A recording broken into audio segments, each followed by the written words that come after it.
DR study centre में एक बार पुनः आपका बहुत बहुत स्वागत है बच्चों। आज हम देखने वाले हैं कक्षा 8वीं की विज्ञान की वही सीरीज चलती जा रही जो परीक्षा अध्ययन का जो हम अध्ययन आपको करा रहे थे, है ना। तो हम आज देखने वाले हैं पहला सेट जो आदर्श प्रश्न पत्र बनाए गए हैं, है ना। आप देख सकते हैं यहाँ पर आपको स्पष्ट देखने को मिलेगा कि ये किसके द्वारा बनाए गए जो परीक्षा अध्ययन है, वरिष्ठ एवं अनुभवी शिक्षकों की समिति द्वारा रचित। ये जो परीक्षा अध्ययन बनाई गई है ये बहुत ही वरिष्ठ मतलब सीनियर जो सिटीज़न होते हैं, सीनियर शिक्षक होते हैं और बहुत ही ज़्यादा अनुभवी शिक्षक होते हैं, उनके द्वारा ये बनाई जाती है। उन्हीं के द्वारा ये आदर्श प्रश्न पत्र भी सेट किए जाते हैं और पूरी जो परीक्षा बोर्ड है उन्हीं के द्वारा सेट की जाती है। तो आज से हम वैसे स्टार्टिंग तो हो चुकी है इसकी, तो आज हम आपको इसका आदर्श प्रश्न पत्र सेट ए दिखाने वाले हैं, सेट नंबर पहला, जिसमें सबसे पहले वैकल्पिक क्वेश्चन पूछे गए हैं, फिर खालिस्तान और फिर इसके बाद क्वेश्चन आंसर पूछे गए हैं। तो चलिए हम देखते हैं पहला क्वेश्चन। गेहूं, चना तथा मटर की फसल उगाने की समय अवधि है। तो गेहूं और चना और मटर ये किसकी फसलें हैं? रबी की फसलें। तो ये कब से कब तक बोई जाती हैं, कब काटी जाती हैं? इसका आंसर, इसका सही जवाब है अक्टूबर से मार्च तक।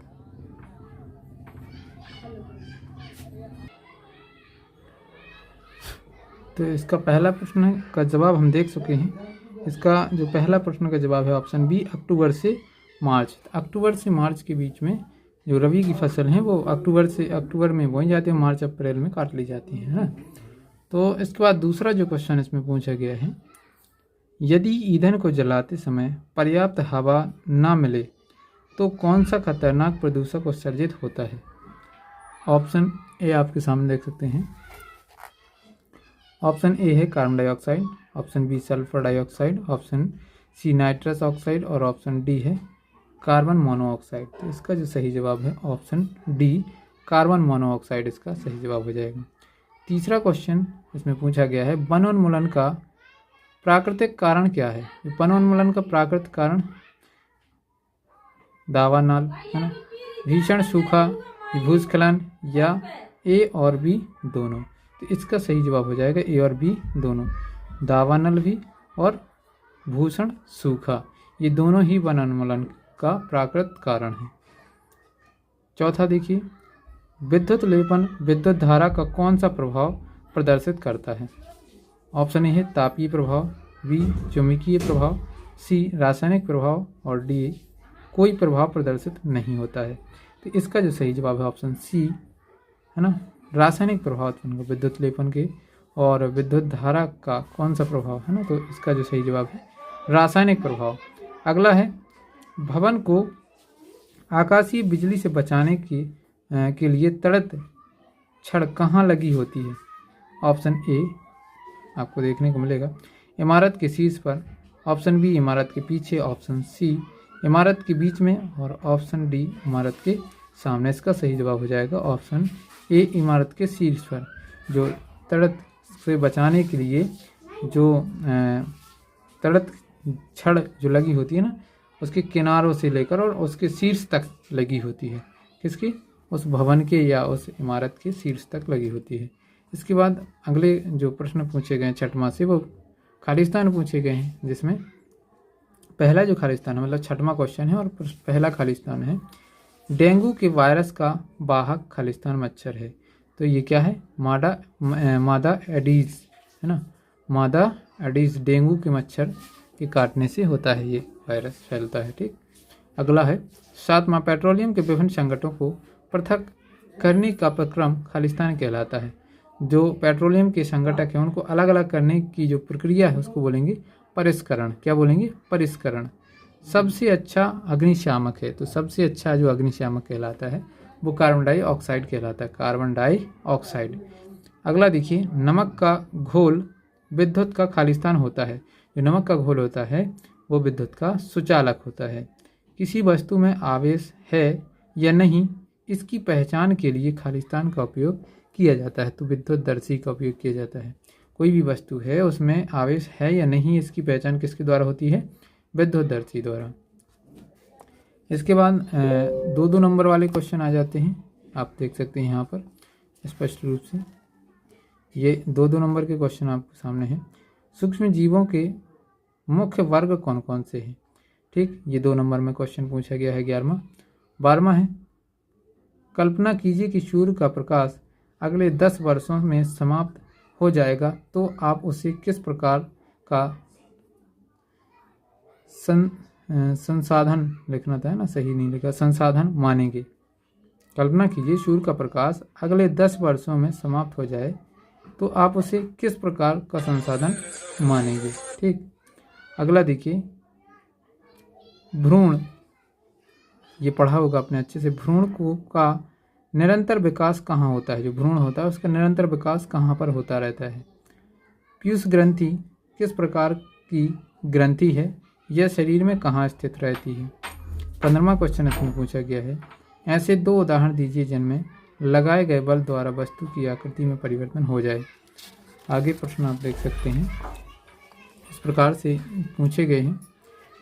16वां क्वेश्चन, पृथ्वी के अंदर हलचल के अलावा भूकंप आने के अन्य कारण क्या हैं। ये 2-2 नंबर वाले क्वेश्चन हो जाते हैं। इसके बाद जो लघु उत्तरीय प्रश्न हैं वो इस प्रकार से दिए गए हैं। देखिए 17 से आपको 17वें क्वेश्चन से लघु उत्तरीय प्रश्न देखने को मिलेंगे। यदि ईंधन का ज्वलन तापमान औसत कमरे के तापमान से कम हो तो क्या समस्या उत्पन्न होगी। ऐसी स्थिति में होने वाले दहन के प्रकार का नाम तथा उदाहरण लिखिए, है ना। ये आपके 3-3 नंबर में प्रश्न पूछे जाने हैं। तो आप देख सकते हैं कि 11वां से लेकर 16वां तक के आपके 2-2 नंबर के क्वेश्चन रहेंगे और 17वां से लेकर 22वां तक के क्वेश्चन में आपके 3-3 नंबर के क्वेश्चन रहेंगे। देखिए 18वां क्वेश्चन इसमें पूछा गया है, क्या मानव जाति सभी जीव जंतुओं के लिए खतरनाक बन जाती है, स्पष्ट कीजिए, है ना। 19वां, यदि आपको इन सभी प्रश्नों के आंसर्स भी चाहिए तो वैसे पृष्ठ क्रमांक तो लिखा ही है, साथ ही साथ हम आपको इससे पूरी परीक्षा अध्ययन करवाने वाले हैं, तो आप नियमित रूप से बने रहिए, आपको इसका ज़रूर लाभ मिलेगा। देखिए 18वां क्वेश्चन आप पढ़ चुके हैं। 19वां, यदि आपकी नोट्स में ये क्वेश्चन लिखे हुए हैं तो उनको आपको अच्छे से समझ लेना है और अच्छे से पढ़ लेना है। मुर्गी और मेंढक दोनों ही अंडे देते हैं, मुर्गी और अंडे दोनों ही मेंढक दोनों ही अंडे देते हैं, लेकिन दोनों में ही निषेचन की क्रिया अलग अलग प्रकार से होती है, क्यों, समझाइए। 20वां प्रश्न है इसमें, मनुष्य में लिंग निर्धारण को समझाइए। मनुष्य में जो लिंग निर्धारण होता है वो किस प्रकार से होता है, इसकी आपको जानकारी होना चाहिए अच्छे से। फिर इसके बाद 21वां क्वेश्चन पूछा गया है इसमें, अपने दैनिक जीवन में होने वाले कुछ ऐसे कार्यों की सूची बनाइए जिनमें गुरुत्वाकर्षण बल कार्य करता है, ठीक। 22वां क्वेश्चन में पूछा गया है कि नल की टोटी, साइकिल का हैंडल एवं पहिए की रिम पर क्रोमियम का लेपन करने की बजाय ये वस्तुएं क्रोमियम से ही क्यों नहीं बनाई जाती हैं। जैसे क्रोमियम का आप लेपन करते हैं जिससे वो स्पष्ट चमक उसमें दिखाई देती है, तो हम वो पूरी रिम ही क्यों नहीं क्रोमियम की बना देते, इसका क्या कारण है। फिर इसके बाद दीर्घ उत्तरीय प्रश्न है 23वां क्वेश्चन से, आप देख सकते हैं, सूक्ष्म जीव हमारे लिए अभिश्राप होते हुए भी वरदान है, इस कथन को स्पष्ट कीजिए। ये आपको थोड़ा बड़े कुछ अधिक शब्दों में लिखना है। यहाँ पर लिखा होगा, देखिए 70 से 80 शब्दों में आपको इन प्रश्नों के जवाब लिखने हैं। 24वां क्वेश्चन है, वर्णन कीजिए कि घर्षण किस प्रकार शत्रु एवं मित्र दोनों हैं, है ना। घर्षण किस प्रकार से शत्रु और मित्र दोनों हैं, ये आपको बताना है। फिर आगे देखिए, ध्वनि प्रदूषण क्या है, ध्वनि प्रदूषण के प्रमुख कारणों की सूची को सूचीबद्ध कीजिए। फिर लास्ट में आपका जो क्वेश्चन है इसमें पूछा है कि नेत्रों की देखभाल हेतु आप क्या क्या उपाय करेंगे। इस प्रकार से ये जो आपका पहला आदर्श प्रश्न पत्र है वो समाप्त हो जाता है। इसी प्रकार आपको सभी आदर्श प्रश्न पत्र जो इसमें बताए गए हैं, सभी प्रश्न पत्र हम आपको हल सहित बताने वाले हैं, तो बने रहिए। आपको इसी प्रकार की ये सीरीज आगे चलती रहेगी और अभी आपको विज्ञान सब्जेक्ट की पूरी परीक्षा अध्ययन का अध्ययन करवाएंगे, साथ ही साथ आपको कक्षा 8वीं के सभी विषय की परीक्षा अध्ययन का हम अध्ययन करवाने वाले हैं। तो निश्चिंत रहिए और प्यारा से कमेंट कीजिए कि आपको कौन सा सब्जेक्ट इसके बाद तुरंत बाद आपको चाहिए है, या जो जिस सब्जेक्ट में आपको कठिनाई हो रही है उस सब्जेक्ट को कमेंट कीजिए। हम पहले उसी सब्जेक्ट के जो है इम्पोर्टेंट क्वेश्चन आपको बताते चलेंगे और परीक्षा अध्ययन का पूरा अध्ययन करवाते चलेंगे। तो मिलते हैं अगले वीडियो में, तब तक के लिए बहुत बहुत धन्यवाद। ये वीडियो आपको कैसा लगा कमेंट बॉक्स में ज़रूर बताइएगा।